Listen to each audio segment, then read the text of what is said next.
Hi, I'm Jarrett Davis and I am one of the only active Forex fund managers to actually share their techniques with retail traders. Now, first of all, and thank you all very much for your feedback. Over the last few days we've had loads of questions and comments to the videos, loads of feedback from the stuff that we've posted, so thank you very much, that's exactly what we wanted. And the reason for that is so that we can give a little bit of feedback back to that. So that's what we're doing in this video. Picked out a few questions that kind of appeal to me and that we think are going to help you guys if we can answer them. So what we've got here is one question in particular, a really cool question from Catherine, and she says basically she wants my opinion on different brokerages and how to select one, okay, which is again a very popular question that I get all the time from people.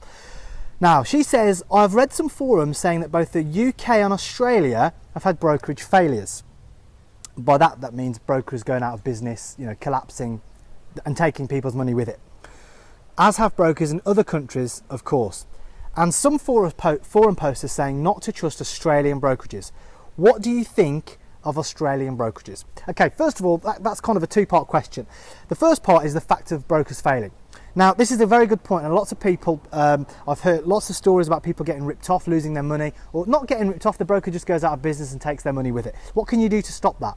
Well, there is nothing you can do if a broker goes out of business and takes your money. However, there are safeguards you can have to minimise that chance dramatically. So for example, first of all, I always say select a broker in your home country, particularly if you live in a trusted country like a first world developed country such as the US, the UK, Europe, Australia, New Zealand would count as that, okay?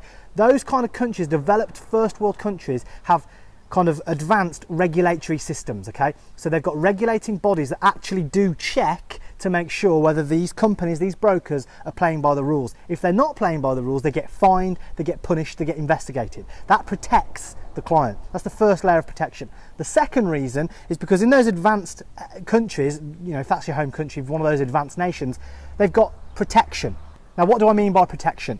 Protection means that there is usually a compensation scheme. So for example, I've mentioned this before, but in the UK, each client, each UK resident is protected up to the value of £50,000 in case anything goes wrong with their investment or their bank account, okay? That applies to brokerages as well.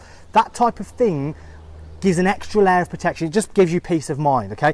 Going with a broker that's not regulated, that's not in a country that you trust, some foreign island in the middle of the Caribbean or, just off the coast of Africa, those brokers haven't got that protection. So there's a very good chance that they will take your money, or if they go out of business genuinely, there's no recourse and you've got no protection for that money. So the first part of that question is definitely go with a brokerage in a country that you trust, either your home country, or if you live in a country that you don't trust, it's got kind of low regulatory requirements, go to a big one, the US, the UK, Europe, Australia. That brings us on to the next point. What do I think of Australian brokerages?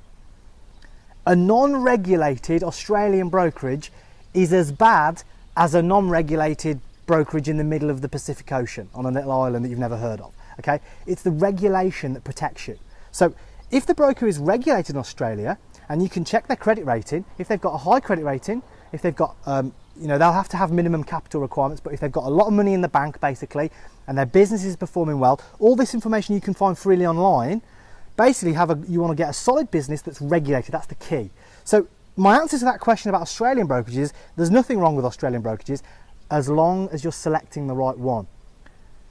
An unregulated broker in any country, even the UK, is bad news, and you can lose your money, and because they're not regulated, you won't get any of that protection. You won't get any of your money protected, you won't get any compensation because you put your money with an entity that wasn't regulated by the financial services authorities, okay?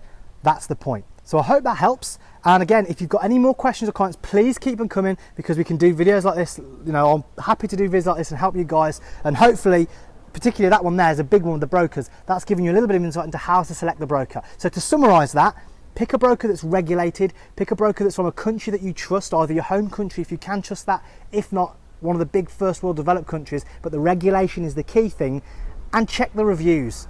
There's lots of review sites on the internet that will help you by giving reviews from people that have already traded at that broker, and if they've got a good review rating, again, it's even more confidence in that broker, okay? If they've got a low review rating, you know not to trust them. So they're the two keys. Make sure they're regulated in a good country and make sure they've got lots of positive reviews, and you have a really good chance of protecting your money and having good peace of mind. So thanks again for your questions and comments. I look forward to receiving more. And so hopefully we can help you guys with the trading questions that you have.